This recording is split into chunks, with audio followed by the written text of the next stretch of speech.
We now know the name of the Baltimore City police officer involved in a shooting this week. Police say Officer Jeffrey Mello, who was assigned to the Western District, pulled over Richard Gibbs on Tuesday. They say Gibbs got out of the car with a weapon. After a struggle, Officer Mello shot Gibbs, who is now recovering and will face criminal charges. Officer Mello is 24 years old. He's only been with the department since last year.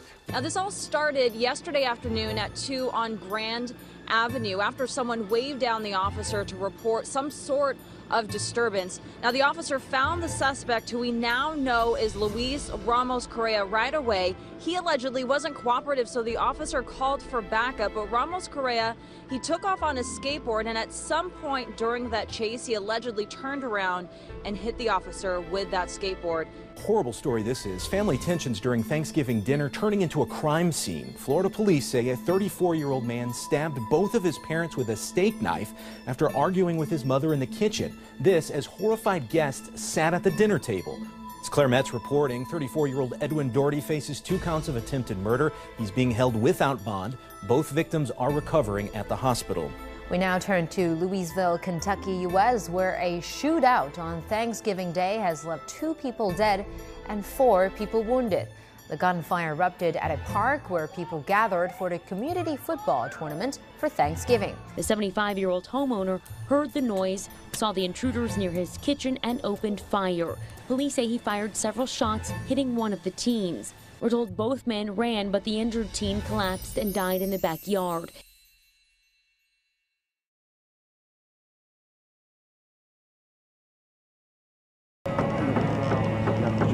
This is how police and protesters in Cannonball, North Dakota spent Thanksgiving, locked in a standoff. It's part of a larger dispute that's drawn thousands of people to the ancestral lands of the Lakota tribe. They're trying to block an oil pipe from passing near their reserve. For many Native Americans, Thanksgiving is nothing to celebrate. It marks the start of centuries of broken promises and subjugation. They see the pipeline as the latest expression of that. This Sunday, protesters say police used water cannons, rubber bullets and tear gas. A senior UN representative condemned their use of force. Well, the 62-year-old West Virginia man accused of shooting and killing an African-American teenager should not have had a gun at all. William Pulliam shot 15-year-old James Means after a verbal confrontation Monday night. He is now accused of first-degree murder. I felt my life was in danger. I'm sorry, but I mean, I'm 62 years old. I'm not going to take a bunch of punks beating me up. I don't care if they're white or black. Nobody's going to do me like that. It doesn't make any difference if he's black. My God, everybody I live around over is black. But one of the things that people are talking about, obviously, is what happened to put these 2 men together, where he pulled out a gun and then, according to police, went home, ate dinner before police arrived to arrest him. So a lot of troubling details here in this one, Pamela. Witnesses say that what set Pulliam off was Means accidentally bumping into Pulliam while entering the store. Then, according to the criminal complaint, Pulliam left the store and the 2 exchanged words a second time.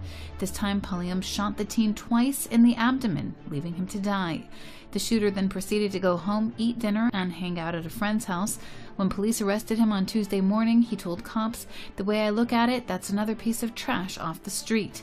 The family of James Means described the 15-year-old as being able to light up a room even on the darkest of days. Fox News alert, we're just getting word out of South Carolina from a judge there in the shooting of the 9 parishioners a year and a half ago at Emmanuel A&E Church that this man, Dylan Roof, has been found by the judge to be competent to stand trial. After 2 days of closed hearings, allowing trial proceedings to move forward. After another delay, jury selection will begin next week on November 28th. Roof is accused of killing 9 parishioners at the Emmanuel AME Church in South Carolina on June 17, 2015. The white male faces 33 charges in federal court, including hate crimes and obstruction of religion. If convicted on his federal charges, he could face the death penalty.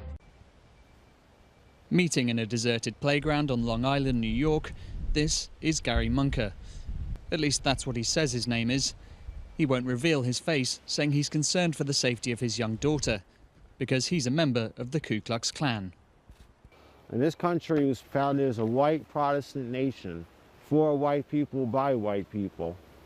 Angry at what he sees as preferential treatment for other races, This white 36-year-old builder wants to go back to a time when blacks were legally separated from whites, a time when African Americans suffered widespread abuse. His beliefs are those of a tiny minority, but he says his local group has seen a surge of membership inquiries since Donald Trump was elected president. Probably over 1,000, I would say. It's been that many. Since Trump won the election and people seen the rioting, they're tired of it. They want to make a change. They want to see a difference in this country.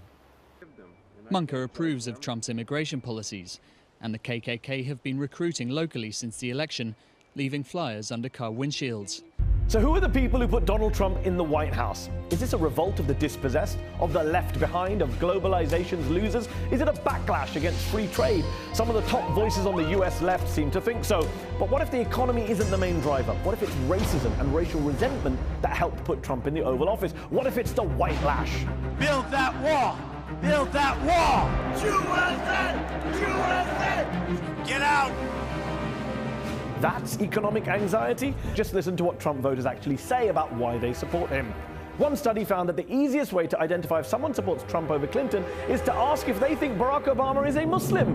It's more accurate than asking them whether they're Republicans. That study also found factors like economic pessimism and income statistically insignificant to Trump's rise. Other studies found a strong relationship between anti-black attitudes and support for Trump, with Trump supporters more likely to describe African Americans as criminal, unintelligent, lazy, and violent, more likely to believe people of color are taking white jobs, with a majority of them rating blacks as less evolved than whites. Do I really need to go on? And so we have a situation where in January, the first black president of the United States will hand over to a president endorsed by the KKK. But apparently it's the economy, stupid. I don't think so. I'm afraid the election's going to be rigged, I have to be honest. This has been a presidential election where computer hacking, both real and alleged, has played a major role, not least the assertion that Russia was attempting to influence the outcome of the election through cyberspace. No evidence has yet been provided, but the perception helped spur a Michigan professor of computer science to call on the Hillary Clinton campaign to take another look at the results in the closely fought states of Wisconsin, Pennsylvania, and Michigan. Donald Trump took each state by between 0.3 and 1.2%. Clinton would need all three to win the presidential election. The professor, who's been joined by other academics and Clinton activists, says there is, quote, compelling evidence of voting anomalies, end quote. So there should be a manual recount in each state. So what we're saying is, not that, hacking or fraud has necessarily taken place. I don't think we have evidence of that. But I think it's only natural and it's good for Americans to be reassured that our votes are counted, especially after such a divisive and bitter election where 80% of Americans, according to a New York Times poll, basically said they were disgusted with this election. They didn't like the candidates that we were limited to. They were screaming for open debates and other choices. It was a very bitter election where so many people were voting against their worst fear rather than for the candidate that they wanted. Well, first, for one thing, he has no background at all in any political activities, never held office, been interested in office. He's has no known political positions. He's all over the map in his comments. He's basically a showman.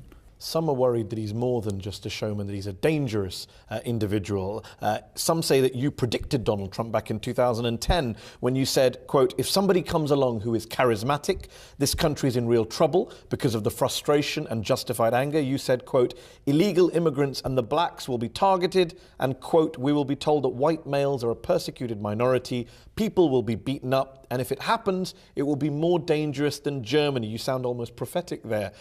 Is that the path that the United States is now on in this new Trump era, what you predicted back then? Well, I wouldn't compare it with Weimar Germany. Hitler was a sincere, dedicated ideologue. Trump isn't.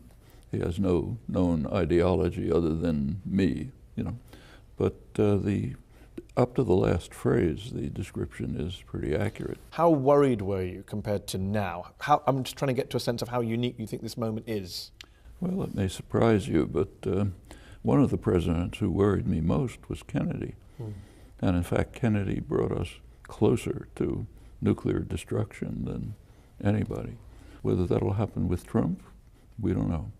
But it's certainly extremely hazardous to have an ignorant, thin-skinned megalomaniac who sends off Twitters at 3 a.m. if somebody angered him. A new world deserves a new word: post-truth. It's Oxford Dictionary's word of the year, and you'd better get used to it. It means relating to or denoting circumstances in which objective facts are less influential in shaping public opinion than appeals to emotion and personal belief. Basically, emotion beats truth. Here's an example. Unprecedented bombing. Look what they've been doing to eastern Aleppo. Hundreds of people were killed. Many have called it genocide. These children are too young to know what it really feels like to be safe. Pulling at your heartstrings rather than explaining a complex reality is what post-truth journalism seems to be about. Putinite. That's the label now slapped on anyone who dares suggest that cooperation with Russia actually makes sense. Among those branded Putinites are the American Green Party's Jill Stein and Donald Trump.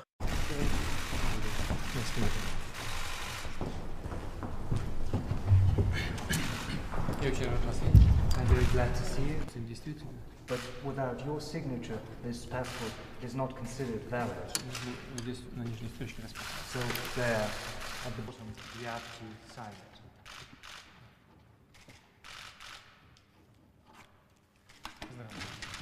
Congratulations. Где заканчивается граница России? Граница России заканчивается через Берингов пролив с США. Граница России нигде не заканчивается.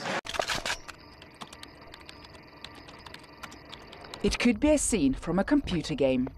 But in this video, the Russian Ministry of Defense is recruiting cyber soldiers. It asks, have you graduated university? Are you a technical specialist? Do you want to apply your skills? If yes, we will provide the opportunity. It is no secret that at least from the 1980s, mathematicians, good programmers, and electronic specialists have been hired to ensure the country's security. They also look for weaknesses in so-called enemy countries. The teams the Ministry of Defense recruits are known as research squadrons. It hires personnel through specialist websites and by posting ads on social media. However, the Kremlin has been accused of using cyber attacks against Western governments. Moscow says it too faces unprecedented cyber threats. In order to protect against cyber threats, the US Department of Defense announced plans to expand its cyber mission force by 2018. And Russia's research squadrons could soon become a cyber army.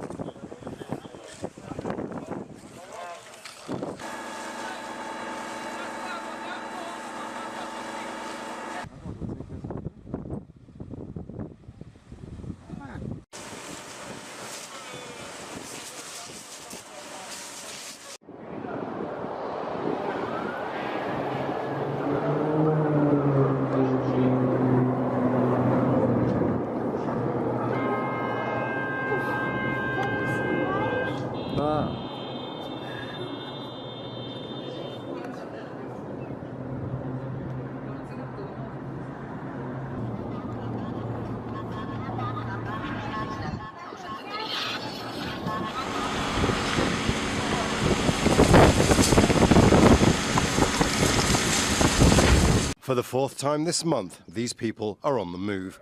Wadi Bazik is a small community in the Jordan Valley where about 14 Palestinian families live. They are farmers who live on raising cattle. The Israeli army has given them a few hours' notice to leave everything behind. They will be allowed back in the morning, but until then they have to sleep in tents and the temperature drops sharply at night. We've been living here since 1948 as our fathers and forefathers did. Our source of living is raising livestock. There's no other land to settle on. These temporary evictions are set to continue as Israel conducts more military exercises in Palestinian areas. If you've always felt a deep yearning for Jerusalem, An enticing commercial for luxury homes from an Israeli developer.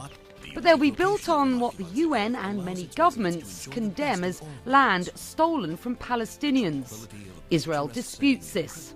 Bright, vivid adverts like this. The neighborhood will include residential buildings. Part of the ongoing volley of hostilities between the two sides that first began decades ago. Here, an attack on a Jewish community just before Israel was established in 1948. And President-elect Trump hasn't put out a clear vision on bringing about peace, at one point vowing to remain neutral in any negotiations. At another, using rhetoric that feeds hardline narratives in Israel. The peace process looks as endangered as ever. So this could be a clarifying moment to say that a peace process that is thoroughly moribund will no longer be something we can pretend to cling to. The world waits to see if there will be a renewed push for peace.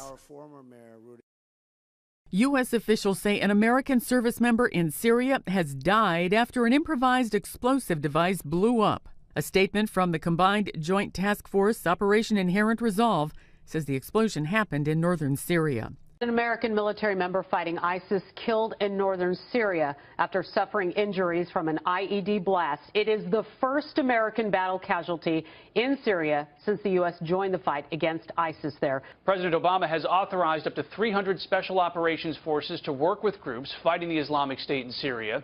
The military says it first deployed those forces to Syria in October of 2015. They're assisting the Syrian Democratic Forces, a U.S.-backed alliance of Kurdish and Arab groups trying to isolate and capture Raqqa. The Pentagon says 8 U.S. service members have been killed in action in the fight against ISIS since Operation Inherent Resolve began in 2014. This as U.S.-backed forces continue their offensive to capture Mosul, an ISIS-controlled city in northern Iraq. Iraqi forces claim they are now in control of most of eastern Mosul. The military has faced setbacks, reportedly battling ISIL snipers, suicide bombers and drones. But officers say around 1,000 jihadists have been killed in recent days. NGOs are calling on the army to create humanitarian corridors to allow some of the estimated 1 million inhabitants remaining in the city to flee. In the weeks since it began, the offensive to retake the city has displaced more than 70,000 residents, according to the UN. Its refugee agency has voiced concerns about a lack of space to build new shelters in the event of a mass exodus. Aid workers in Syria are warning that thousands of people in the besieged city of Aleppo are less than 10 days away from starvation. The rebel-held eastern half of the city is surrounded by Syrian government forces and under daily bombardment. 275,000 people are trapped. Around 100,000 of them are children. Now, they've been under siege for 93 days. The UN is waiting to send in truckloads of food once the Syrian government and Russia agree. Food prices, as a result, have soared. The cost of a kilo of meat has gone from $4 to 75 cents before the siege to $40 now. Salt is up from about 75 cents to $9.50. And a tin of baby formula milk, which used to be $1.70, also costs $9.50. What's happening in the Western countries is that, for the first time in human history, legislation is at odds with the moral nature of human beings. What's good and evil, sin and righteousness, these could be defined in both religious terms and non-religious terms. If you take a good character from English, American or Russian fiction, you will see that all of them possess the same qualities. Why? We have different cultures and different political systems, but for all of us good is good and evil is evil. And everyone understands who the good guys and who the bad guys are. So how do we distinguish? With our heart, with our moral nature. This moral nature, created by God, served as a foundation for the legislation which is designed. Laws defined moral values in legal terms, telling us what's good and what's bad. We know that stealing is bad and helping people is good. And laws define what stealing is and what the suitable punishment for it is. Now, for the first time in human history, the law allows something that doesn't correspond to our moral nature. The law contradicts it. It's not the same thing, of course, but we could compare this to an extent to the apartheid in Africa or Nazi laws. When evil in this world reaches a certain point, it begins to prevail. In those cases, good appears to lose. Today, Christians are a minority. The values we preach are either dismissed or ignored. Why? Because we encourage people to move upwards, walk uphill, while popular culture asks people to go in the opposite direction, move down. If a person is guided by his instincts, if civilization is built on this foundation, then of course the majority will follow this road because it's so much easier. It doesn't require effort or work. People want this easy life, but the Bible says that narrow is the way that leads to life. And this narrow way to salvation requires bravery. But if this way disappears, humanity will fall into a pit.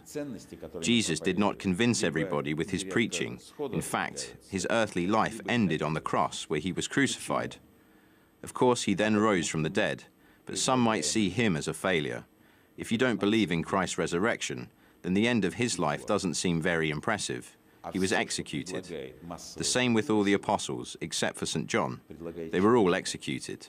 So basically, they seemed like a bunch of losers. They lost everything. But the message of Christ and his apostles has survived for 2,000 years. It keeps inspiring people. It has often inspired artists and writers who created their works despite this external pressure. But what's more important is that Christ enters the hearts of many people. We see how people in Russia are starting to believe. This phenomenon is truly historic. Franz Rabutabi and Kagiso Thebe are some of the people at the coalface of unemployment, literally. They've been unemployed for years, despite being breadwinners in households that have an average of 5 family members.